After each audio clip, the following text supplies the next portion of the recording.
भारत ने अपनी ताकत का मुजाहिरा किया है। पाकिस्तान में जब गहरी नींद में सब सो रहे थे उस वक्त भारत ने एयर स्ट्राइक किया, 9 ठिकानों को मिट्टी में मिला दिया। इसमें बहावलपुर, कोटली और मुजफ्फराबाद शामिल हैं। इन 3 ठिकानों में अलग अलग जगहों पर हमले किए गए, वो भी हम आपके सामने रखेंगे। लेकिन इस वक्त एक बड़ी खबर आ रही है कि भारत ने डिप्लोमेटिक एफर्ट्स जो किए थे उसके बाद आज एयर स्ट्राइक के बाद फिर से तमाम देशों के प्रमुखों को और वहां के काउंटर पार्ट्स को भारत की तरफ से इस एयर स्ट्राइक के बारे में जानकारी दी गई है। मोहम्मद गजाली हमारे सहयोगी इस खबर पर ज़्यादा जानकारी के साथ जुड़ गए हैं।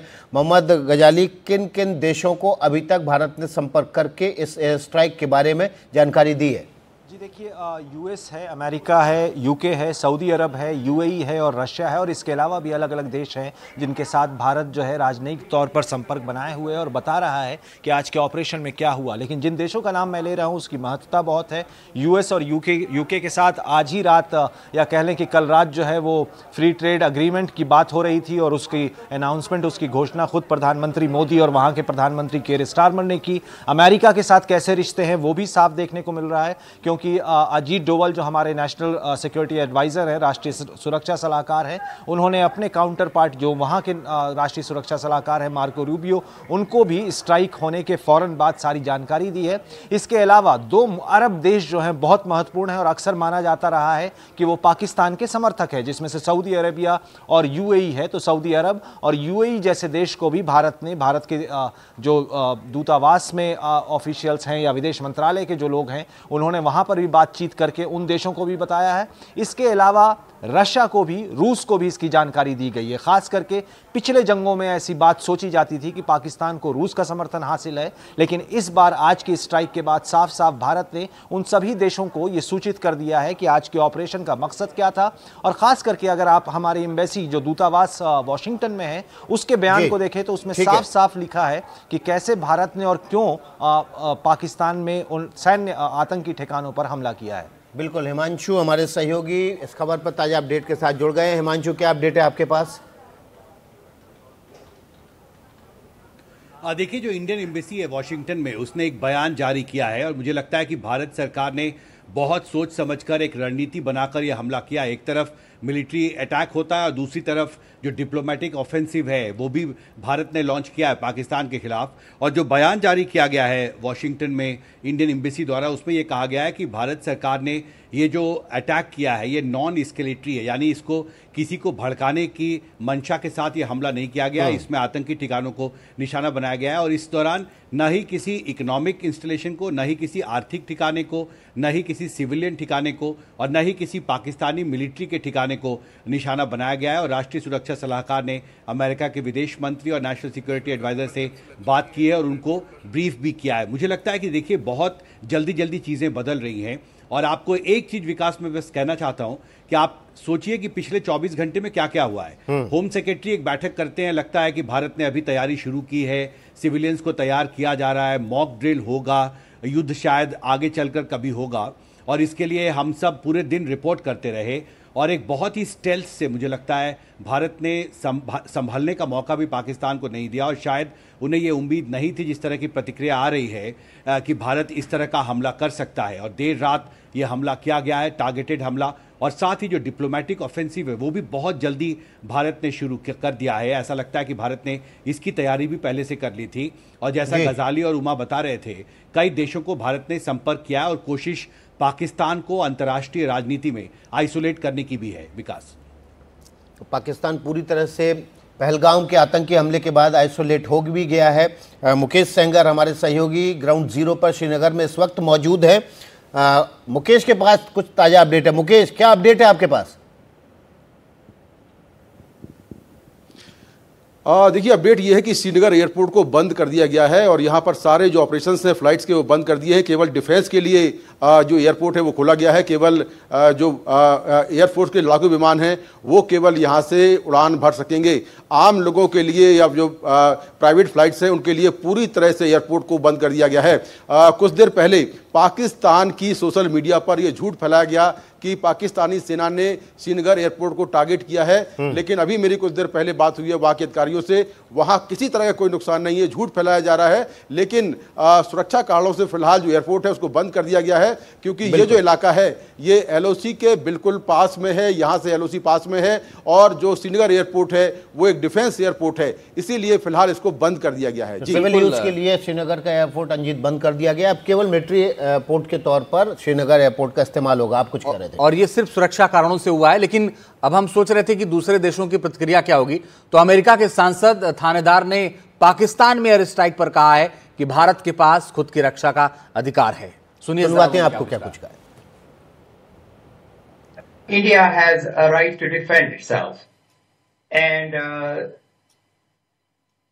what happened in Pahalgam, the terrorist attacks, especially attacks against Hindus, what it appeared to be is a attack specifically religious reasons, attack on specifically the terrorists were focused on making sure the people that they're killing are actually Hindus. And the outrage that we felt in the United States, outrage India felt, and outrage we seen all across the world. And now that India has started to target the infrastructure of the terrorists and planned 9 such attacks. So India, has a right to defend itself. India has a right to retaliate for what appears to be barbaric acts, and it does appear to have support from the state of Pakistan. So it appears to be a state-sponsored, state-supported terroristic attack. So that is, I have placed some calls with the State Department. I am staying in touch with the U.S. government, and I'm urging that the United States support India at this difficult time. तो America के ये सांसद थे जिन्होंने भारत के इस act का, जो पहलगाम के आतंकी हमले का है, उसके बदले के एक्ट को उन्होंने समर्थन दिया। उन्होंने कहा कि भारत के पास पूर्ण अधिकार थे। चलिए आपके सामने एक अपडेट रख देते हैं। रात में भारतीय फौज ने पाकिस्तान में एयर स्ट्राइक की, उसके बाद क्या क्या हुआ है एक क्विक अपडेट आपके सामने रख देते हैं। देखिए, रात में तकरीबन 1 बजे के आसपास भारतीय सेना ने राफेल और इसके अलावा सुखोई विमान का इस्तेमाल करते हुए ब्रह्मोस और स्कल्प मिसाइल के जरिए पाकिस्तान के भीतर 9 ठिकानों को तबाह किया। ये 9 ठिकाने पाकिस्तान के पंजाब स्थित बहावलपुर और मुजफ्फराबाद, जो कि पीओके में है, और इसके अतिरिक्त कोटली, इन 3 ठिकानों के आसपास हैं। इन 9 ठिकानों पर भारत ने एयर स्ट्राइक की। इन एयर स्ट्राइक के जरिए वहां पर मौजूद आतंक के ठिकानों को मिट्टी में मिलाया। तस्वीरें भी सामने आ गई। तस्वीरें सामने आने के बाद पाकिस्तानी सेना को यह स्वीकार करना पड़ा कि भारतीय फौज ने पाकिस्तान के भीतर हमला कर दिया है और आतंक के ठिकानों को नेस्तनाबूद कर दिया है। पाकिस्तान की तरफ से अभी भी गीदड़ भभकी दी जा रही है।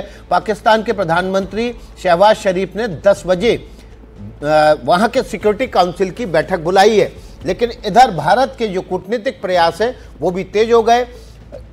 एनएसए डोभाल ने अमेरिकी विदेश मंत्री से बात की और इसके अलावा यूएई, ब्रिटेन और अन्य देशों के प्रमुख लोगों से और काउंटर पार्ट से उनकी तरफ से लगातार इस एयर स्ट्राइक की जानकारी दी जा रही है।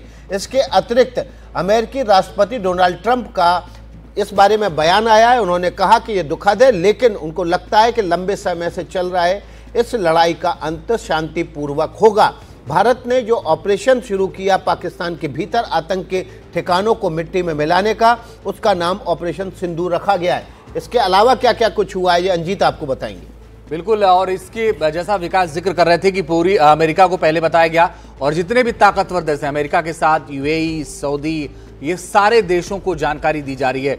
जो कूटनीतिक प्रयास हैं भारत के वो बहुत तेजी के साथ किए जा रहे हैं। और इसी वक्त रात में, जब इस वक्त 4 बजे से ज्यादा का वक्त हो गया है, तो ये खबर आ रही है कि ये जिम्मेदारी एनएसए अजीत डोभाल को दी गई है और वो तमाम देशों को ब्रीफ कर रहे हैं कि कैसे उन्होंने जो टारगेट किया है वो सिर्फ आतंकियों को किया है। हमारा निशाना पाकिस्तान के नागरिक नहीं थे, हमारा निशाना पाकिस्तान का कोई आर्मी का जवान नहीं था, हमारा जो निशाना है वो सिर्फ आतंकी थे और हमने सिर्फ आतंकियों पर एयर स्ट्राइक की है।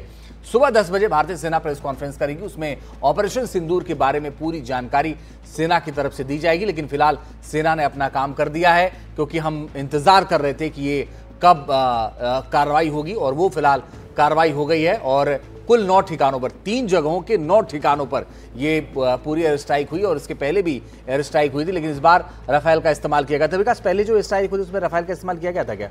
जो पहले स्ट्राइक हुई थी उस समय राफेल भारत के पास नहीं थे, और इसीलिए ये कहा गया था कि हमारे पास राफेल होते तो हमें एलओसी क्रॉस करने की ज़रूरत नहीं पड़ती। जब आपको याद होगा कि स्क्वाड लीडर अभिनंदन का एयरक्राफ्ट जो है वो गलती से एलओसी में क्रॉस कर गया था, और उसके बाद जो कुछ हुआ वो दुनिया के सामने सबको पता है कि पाकिस्तान को वहाँ भी घुटने टेकने पड़े थे, अभिनंदन को वापस पार्लियामेंट में बयान देना पड़ा था कि हम अभिनंदन को सकुशल और बाइज्जत जो है उनको भारत को वापस कर रहे हैं।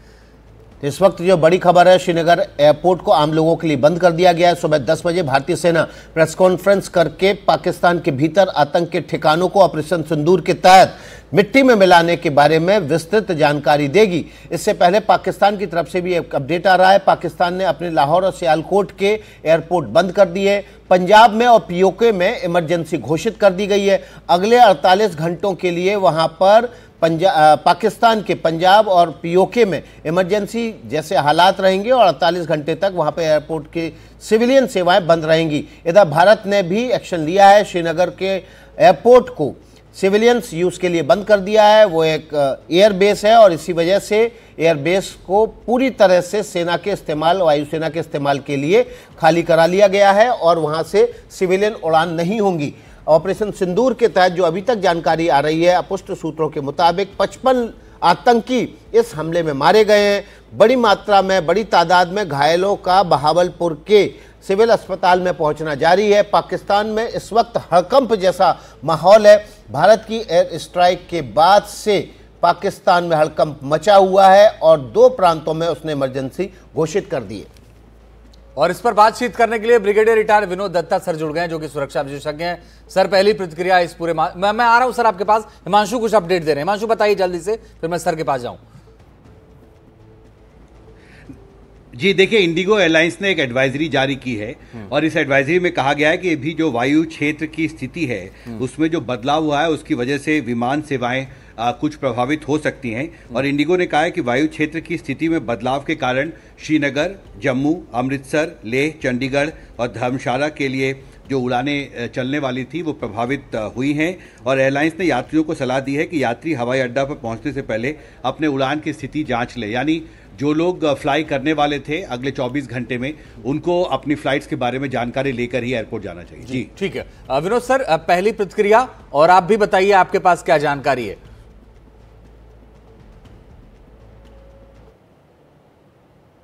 ये सवाल मुझसे है क्या? बिल्कुल सर।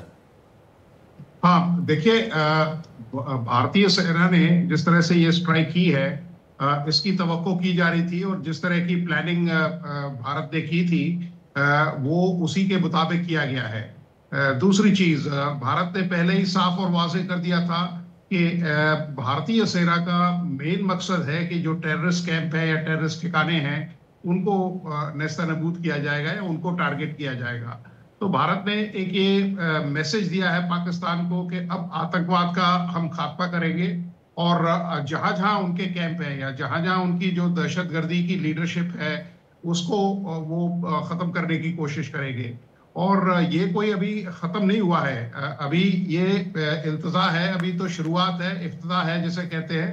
और आगे देखिए क्या होता है, क्योंकि जब तक पाकिस्तान बाज नहीं आएगा, भारत ने प्रण उठाया है कि हम इसी तरह से इनके जो टारगेट, जो टेररिस्ट कैंप्स हैं उनको टारगेट करते रहेंगे।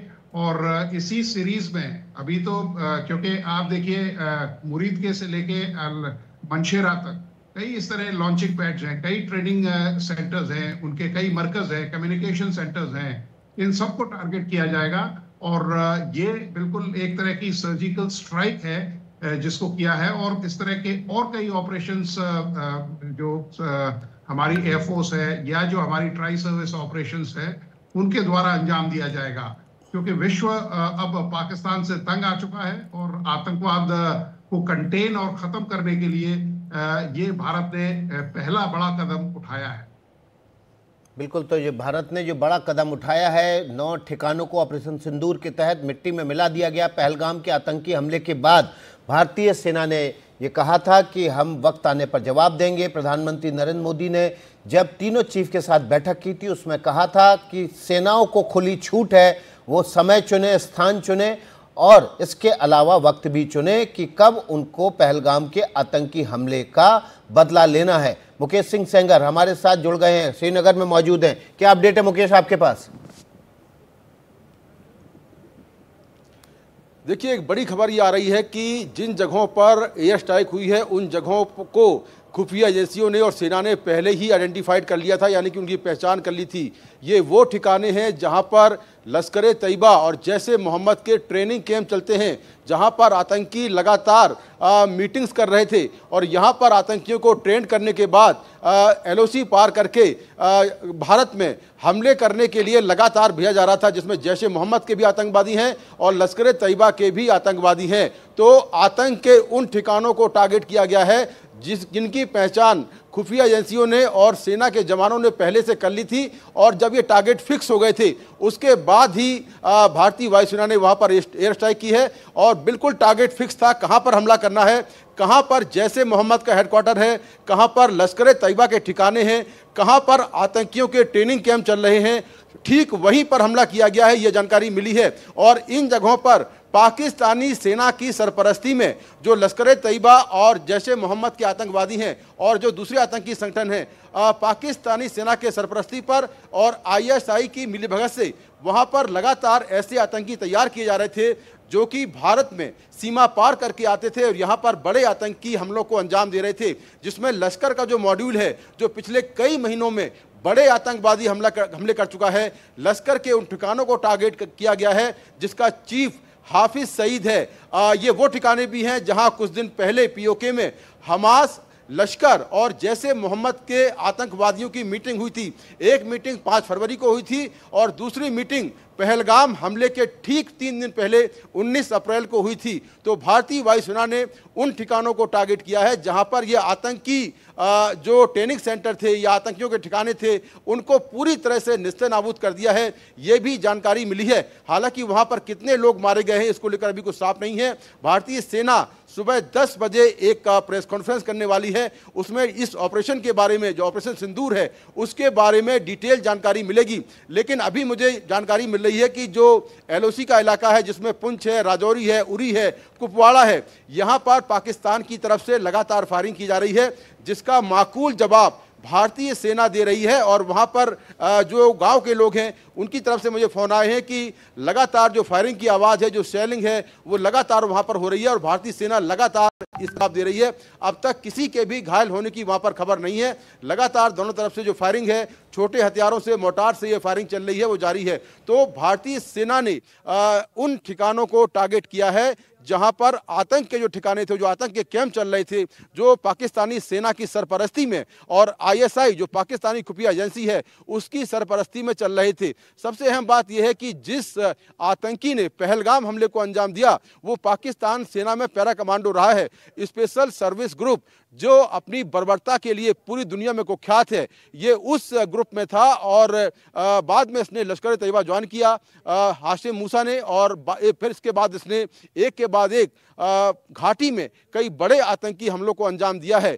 तो फिलहाल एक बड़ी खबर यह है कि आतंक के उन ठिकानों को टारगेट किया गया है जिनकी पहचान खुफिया एजेंसियों ने पहले कर ली थी और वहीं पर सटीक हमला किया गया है ब्रह्मोस मिसाइल से और स्कल्प मिसाइल से। ये जानकारी हमें अहम जानकारी मिली है खुफिया एजेंसियों की तरफ से कि बड़ी संख्या में वहां पर आतंकी मारे गए हैं और आतंक के ठिकाने जमींदोज हो गए हैं। जी, योगी जानकारी दे रहे हैं कि इन टारगेट्स को, जिनको ऑपरेशन सिंदूर के तहत भारतीय सेना ने, एयरफोर्स ने स्ट्राइक करके जमींदोज किया है, मिट्टी में मिलाया है, उनकी पहचान पहले ही कर ली गई थी। और भारत जब तमाम तैयारियां कर रहा था, किसी भी रिटेलिएशन को निपटने के लिए पाकिस्तान से तमाम तैयारियां कर रहा था, उस वक्त भी ये ठिकाने निशाने पे थे। मुकेश सिंह सेंगर से समझने की कोशिश करेंगे थोड़ी देर पहले। इन तीन अलग अलग जगहों के 9 ठिकाने हैं जिनको टारगेट किया गया था। मुकेश से जानेंगे उन जगहों के नाम। मुकेश, एक बार फिर से बताइए हमारे दर्शकों के लिए जिन्होंने अभी अभी NDTV देखना शुरू किया है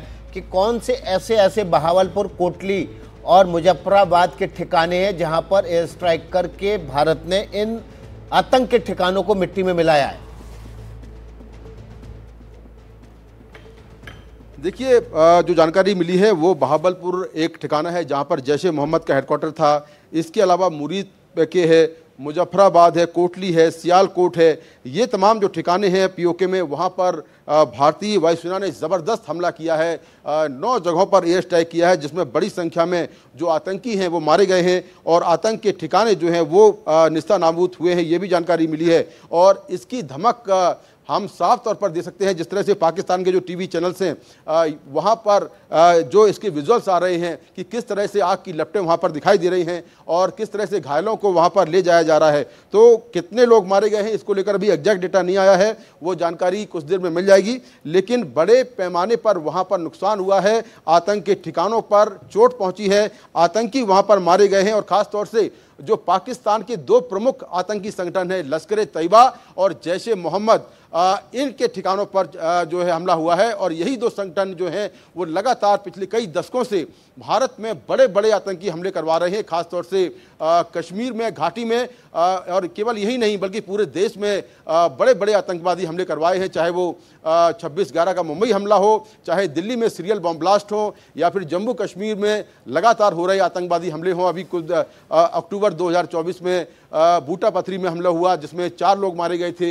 इसके बाद सोनमर्ग में टनल में हमला हुआ, जेडमो टनल में, वहाँ पर 7 लोग मारे गए थे जिसमें 6 मजदूर थे, एक डॉक्टर था। तो लश्कर-ए-तैयबा और जो जैश-ए-मोहम्मद हैं वो कुख्यात हैं इस तरह के हमला करवाने के लिए। और जो पहलगाम में अटैक हुआ है उसमें हमने सबसे पहले ये रिपोर्ट किया था कि इसमें लश्कर का मॉड्यूल है और ये साजिश जो है पूरी वो लश्कर के चीफ हाफिज सईद और डिप्टी चीफ सैफुल्ला ने रची है। और ठीक जिस तरह से हमने ये रिपोर्ट किया था, अब भारतीय वायुसेना ने उन्हीं ठिकानों को निशाना बनाया है, आतंक के उन ठिकानों को निशाना बनाया है जहां से लगातार आतंकी ट्रेंड किए जा रहे थे और भारत में बड़े बड़े हमले जो है, जो आतंकी हमले हैं वो अंजाम दिए जा रहे थे। उन्हीं ठिकानों को सेना ने टारगेट किया है और बड़ी संख्या में वहां पर आतंकी मारे गए हैं और आतंक के ठिकाने जो है वो जमींदोज हो गए हैं। खासतौर से बहावलपुर में जैश-ए-मोहम्मद का हेडक्वार्टर और मुरीद के में जो जमात इस्लामी और धर्मशाला के हवाई अड्डे भी सिविल यूज के लिए बंद कर दिए हैं।